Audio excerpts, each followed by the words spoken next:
حضور صلی اللہ علیہ وسلم نے فرمایا کہ قبر جنت کے باغوں میں سے یا تو باغ ہے، یہ جہنم کے گڑھوں میں سے ایک گڑھ ہے۔ یہ انسان کے اپنے اعمال بتاتے ہیں کہ انسان نے جو کچھ کیا ہے اس کی قبر بھی ویسے ہی ہوگی۔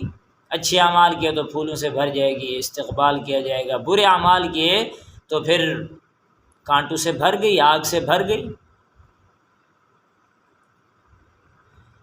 جیسے کہتے ہیں نا کہ ایک بادشاہ تھا، ایک گاؤں کے لیے ایک بادشاہ ایک سال کے لیے مقرر کرتے تھے۔ سال کے شروع دن میں جاتے تھے، ایک پل پہ ایک نہر کے ٹھہر جاتے تھے اور اس انتظار میں ہوتے تھے جو یہاں سے ایک پہلا شخص آئے گا اس کو ہم ایک سال کے لیے بادشاہ بنائیں گے۔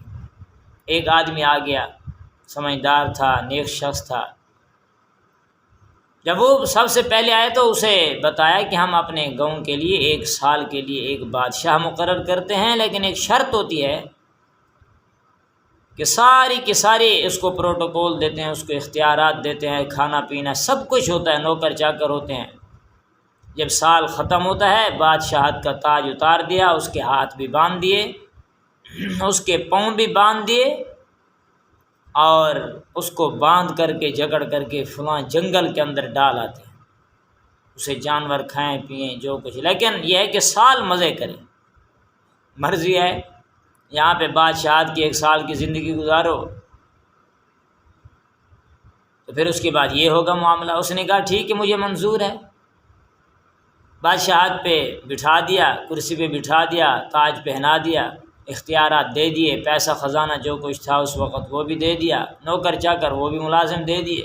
جب سب کچھ اس کے سامنے آ گیا، سمجھدار شخص تھا، اس نے سب کو بلا کر کے کہا بات یہ ہے کہ یہ جو جنگل ہے سب سے پہلے ہمیں یہ کام کرنا ہے، اس کے جانوروں کو مارنا ہے۔ جنگلی جانور سارے کے سارے مار دیے گئے۔ اس کے بعد دوسرا کام اس نے کہا کہ یہ جنگل ہی سارا کا سارا ختم کر دو، دوسرا کام وہ بھی ہو گیا۔ تیسرا کام اس نے کہا یہ کرنا ہے کہ اس کے اندر پھولوں کے پھلوں کے باغات لگا دو، درخت لگا دو۔ یہ کام کرتے کرتے باقی بھی جو کام ہوں گے سارے کے سارے سمیٹے، اس نے یہ کام اس نے پہلے نمبر پہ کیا اور سال گزرنے کے قریب آ گیا۔ گاؤں والے آگے کہنے لگے کہ اب سال ہونے لگا ہے، تیاری کر لو، اب تمہیں باندھیں گے اور جنگل کے اندر ڈال دیں گے، تیاری کر لو اپنی۔ اس نے کہا میں نے تیاری کر لی۔ کیا تیاری کی ہے؟ کہا میں نے سارے کے سارے جانور بھی مروا دیے، جنگل بھی کٹوا دیا، وہاں پہ پھلوں پھولوں کے باغات لگا دیے، جہاں پہ تم ڈالو گے جانور نہیں ہوں گے، وہاں پہ پھل پھول ہوں گے، میں تو کھاؤں گا پیوں گا، ایسی زندگی گزاروں۔ تو علامہ رومی رحمۃ اللہ علیہ نے مثنوی کتاب میں یہ واقعہ لکھا اور یہ ایک مثال دی، فرمایا کہ یہ ہے انسان کی زندگی اور آخرت۔ انسان کو اللہ نے زندگی دی ہے، اب اس کی مرضی ہے کہ اس کے اندر آخرت میں کیا جمع کرے۔ جیسے اس بادشاہ نے اس سال میں تیاری کی، ہمیں بھی چاہیے کہ اس ہمیشہ کی زندگی کے لیے تیاری کرے۔ تو انسان کی کوشش یہی ہو۔ اللہ تبارک و تعالیٰ نے تو جنت ایک چٹیل میدان بنا دیا۔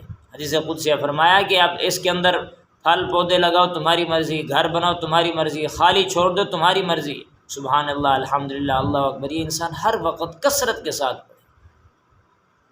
جتنا اللہ کا کثرت سے ورد کرے گا، ذکر کرے گا، فرمایا وَاذْكُرُوا اللَّهَ كَثِيرًا لَعَلَّكُمْ تُفْلِحُونَ، اللہ کا کثرت سے ذکر کرو تاکہ تم لوگ کامیابی ہے اسی میں، سکون اطمینان ہے اسی میں، چیزوں میں نہیں بلکہ دلوں کا اطمینان اللہ کے ذکر کے اندر، سکون اسی کے اندر ہے۔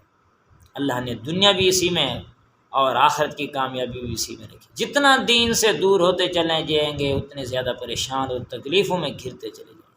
جتنا دین کے قریب آئیں گے، نماز کے قریب آئیں گے، قرآن کے قریب آئیں گے، اللہ کے ذکر کے قریب آئیں گے، دعاؤں کے قریب آئیں گے، ساری کی ساری تکلیفیں پریشانیاں دور ہوتی چلی جائیں گی، دنیا کی بھی آخرت کی۔ اللہ سے عمل کی توفیق نصیب فرمائے۔ وآخر دعوانا الحمدللہ۔